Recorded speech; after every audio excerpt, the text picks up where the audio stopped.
Kryetar, me qenë se janë të dy kërkesat dhe ne i diskutuam në konferencë kryetarëve të dyjave, po shfrytëzoj fjalën për t'i dhënë përgjigje të dyja kërkesave për mocion me debat.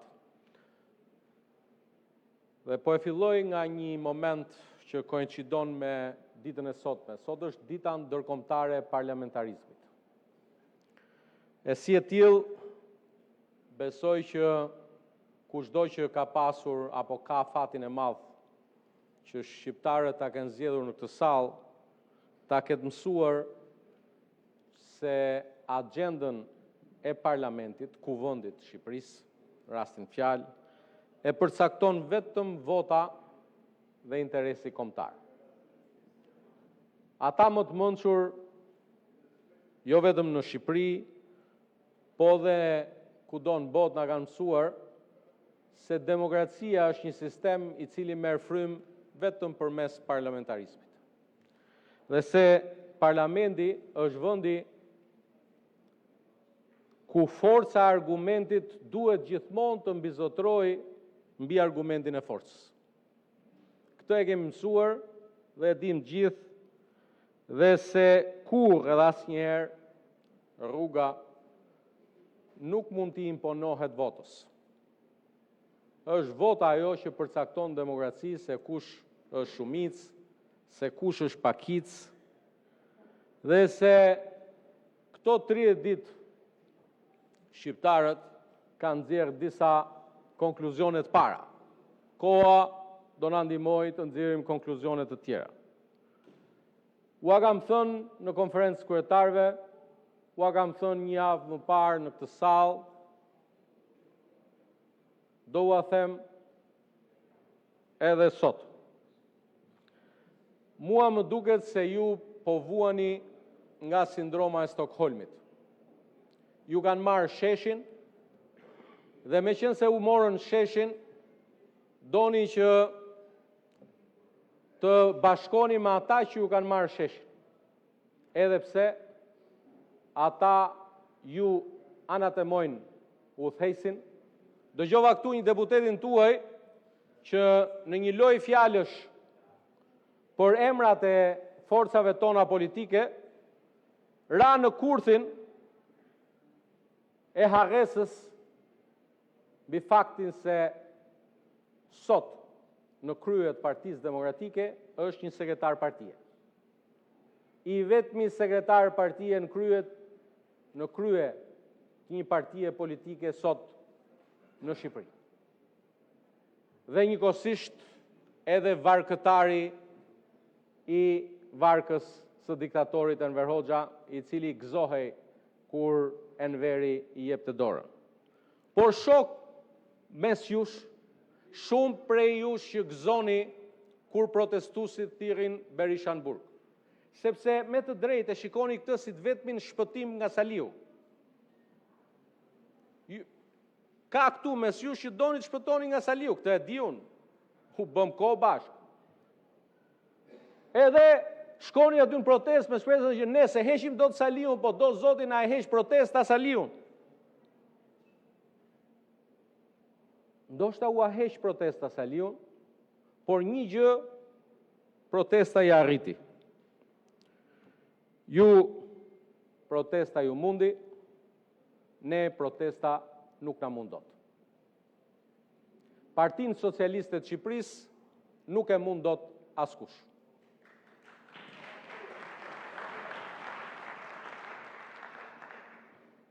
E di si thoshte njëri tek porta tani, kur po hynit ju, ne na shajnë me libër shtëpie, nuk kam asnjë problem.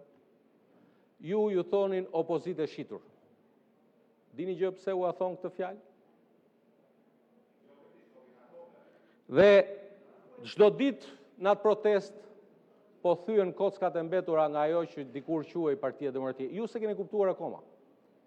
U a thash pak 2 javë më parë këtu, se si do të ndiej një deputet i CDU-s gjermane që të shkonte në një protest të cilën e kanë thirrur e majta e ekstremit Die Linke apo AFD-ja.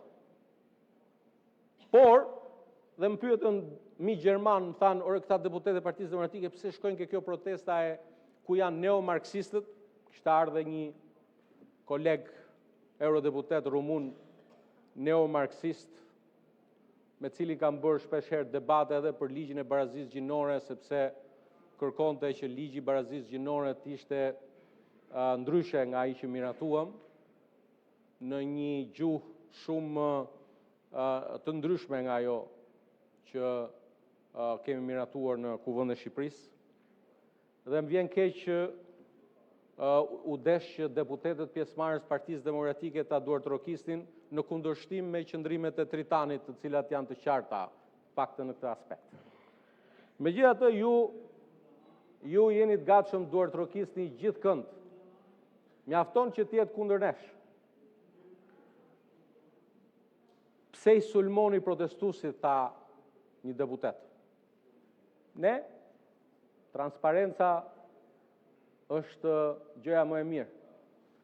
Kam dëgjuar këto ditë edhe statuse.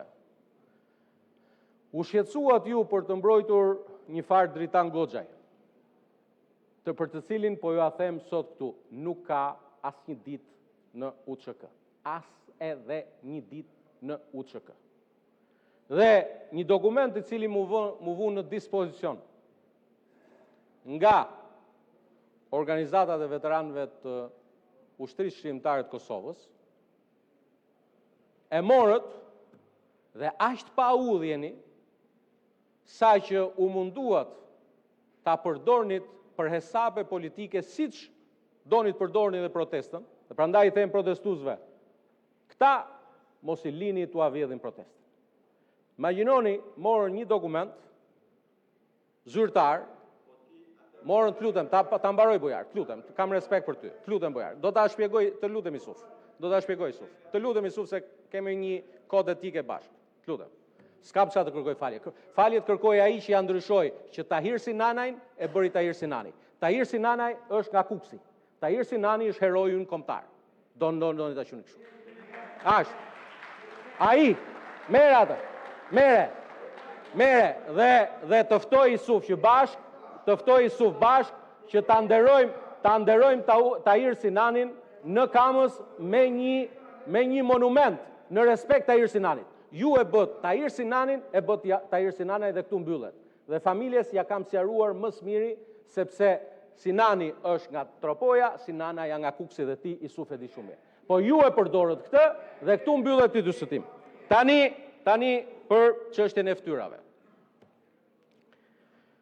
Soja zotrinj, nuk ka asnjë dyshim sot, jo nga strukturat e sigurisë të inteligjencës tonat, por nga pjesa më e madhe e strukturave të inteligjencës së vendeve partnere anëtare të NATO-s, se në këtë protest u përfshin dhe vazhdojnë të jenë të përfshirë aktorë shtetëror malin dhe Shqipërisë, së bashku me media, organizata dhe interesat huaja. Në fushatën online morën pjesë mira mercenar, digital, të nxitur nga interesat huaja dhe konkurrent Shqipërisë në turizëm. Interesimi ndërkombëtar nuk lidhe as fare pak me Flamingot apo me Zvërnecin, por të gjithë e dim që ky interes ndërkombëtar, i cili po kulmon tani në fushatën midterms për Kongresin dhe për Senatin Amerikan, me emrin e Jared Kushner dhe konfliktin me presidentin e nderuar Amerikan Donald Trump. Dhe Shqipëria u përfshi në një luftë digjitale, globale, pa qenë vetë për asnjë ditë objekti real i kësaj. Tani, regjimi iranian është këmbë e krye i përfshirë si burimi i aktivitetet sponsorizuara digjitale, ndërsa aktorë tjerë të huaj po kontribojnë, kam dhe 10 minutë që në tjetër kryetar, po kontribojnë për të financuar këto lloj lufte hibride. Në protest natyrshëm janë përzier edhe vëllezër e motra tanë nga Kosova, Maqedonia e Veriut dhe territore tjera, të cilët u mobilizuan do të thoja deri në këtë moment më shumë përmes valës së dezinformimit se sa përmes përfshirjes së përmes ndonjë force politike apo ndonjë arsye tjetër, të paktën deri në këtë moment. Por mendoj që se dëgjova përfaqësuesin tuaj nuk tha asnjë fjalë për protestën, mori një libër për të cilin kryeministri Rama e ka dhënë përgjigjen. Unë po flas për protestën. Dëgjoj, ka aty protestues që kanë më shumë kredibilitet se sa ti, edhe se sa vetë organizatorët. Ka aty element të cilët duhen dëgjuar dhe ne jemi gati t'i dëgjojmë. Por sot, zoti Klliçi, protesta është privatizuar nga një grup shumë i vogël pas një lloj legitimiteti publik. Dhe ky grup i vogël për të cilin ne po bëjmë transparent, ka element të cilët nuk gjenden vetëm në Shqipëri. Në të gjitha vendet që kanë ndodhur ngjarje të tilla, element me një background kriminal përfshihen në aktivitete të tilla kundër institucioneve legjitime të zgjedhura me votë. Dhe mua më vjen mirë që ju vazhdoni të përfshiheni me kontributin tuaj për të çuar njerëz. Është gjë e mirë. Ju a thash, sindroma e Stockholmit është një sindrom që vështirësisht kurohet. Dhe mendoj që ju mendoni se kjo protest mund t'ju shpëtojë. E vërteta është krejtësisht ndryshe. Edhe ju bëni sondazhe, edhe ne bëjmë sondazhe. Sot Partia Demokratike e Shqipërisë është në nivelin e vet më të ulët historik. Nëse zgjedhjet janë nesër, Partia Demokratike vjen kuvend as me gjysmën e këtij grupi parlamentar që ka sot. Dhe kjo protest po identifikohet për fat mirë gjithnjë e më shumë me një protest që ka në vetvete përpjekjen tuaj për ta vjedhur arsyen pse lindi kjo protest. Por një gjë si këshill mund t'ua them. Kjo protest nuk i bën asnjë punë dhe nuk e shpëton Partinë Demokratike. Edhe sikur nesër në krye të kësaj proteste të dalë Saliu, nuk ju shpëton. Fryma reale e protestës është një frymë anti-establishment për ata që e kuptojnë, jo për ty. Dhe një gjë për ta kuptuar ti. Nga kjo protest nuk do të lindi dot një PD e re. Ndërkohë që ne PS-n, falë Zotit, e kemi shumë të re.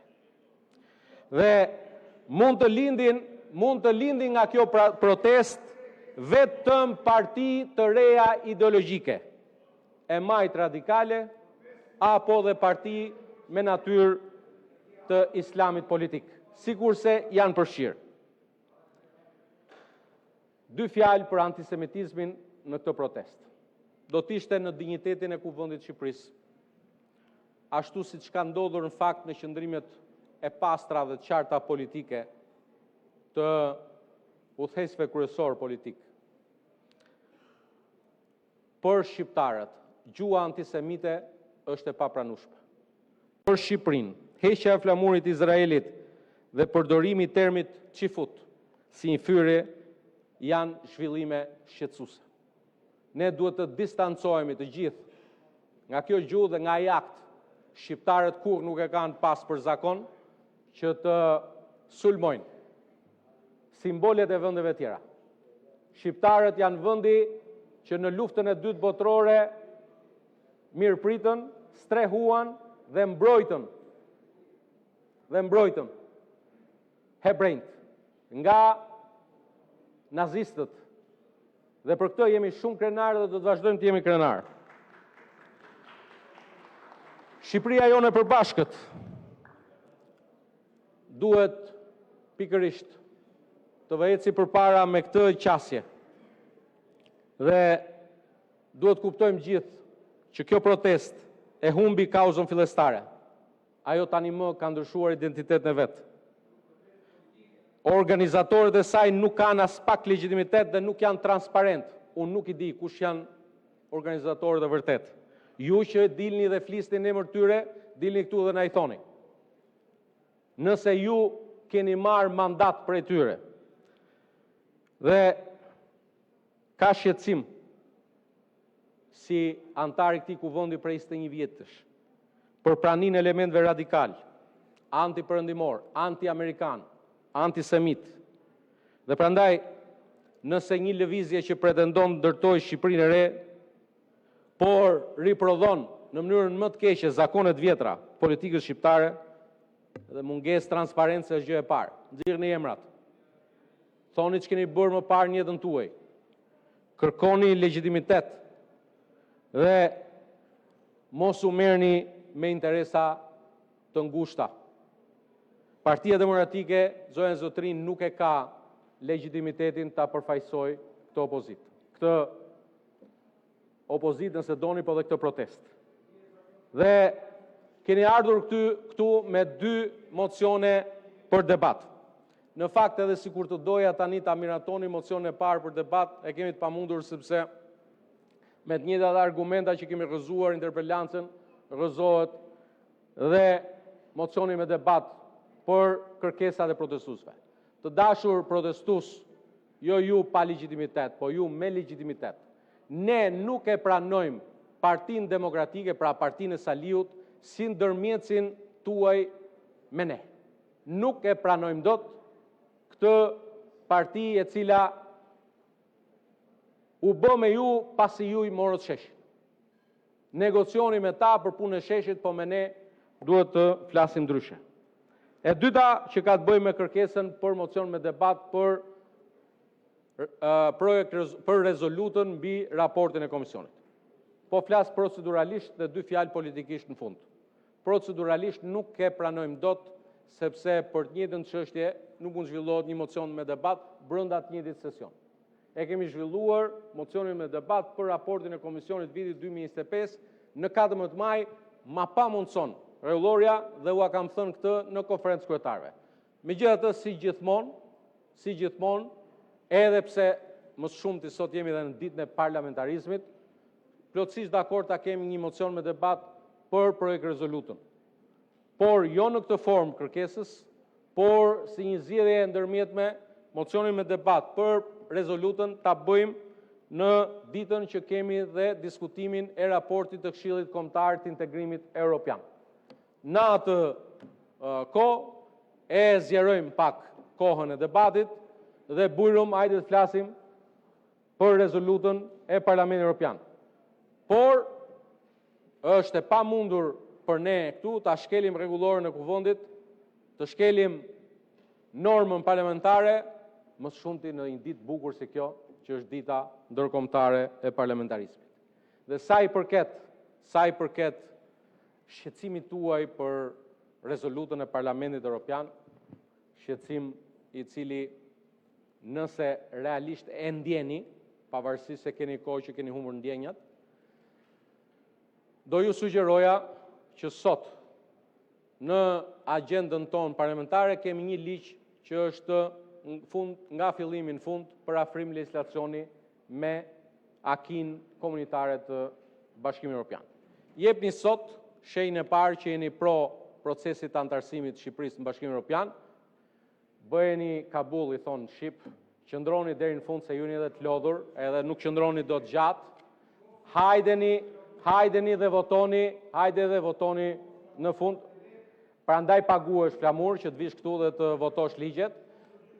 Pas një viti nga shtatori, sepse vit parlamentar quhet 2 sesione së bashku, ejani dhe votoni për herë të parë një ligj që lidhet me antarësimin e Shqipërisë në Bashkimin Evropian, edhe ne në fund ju garantojmë një duartrokitje. Shumë faleminderit.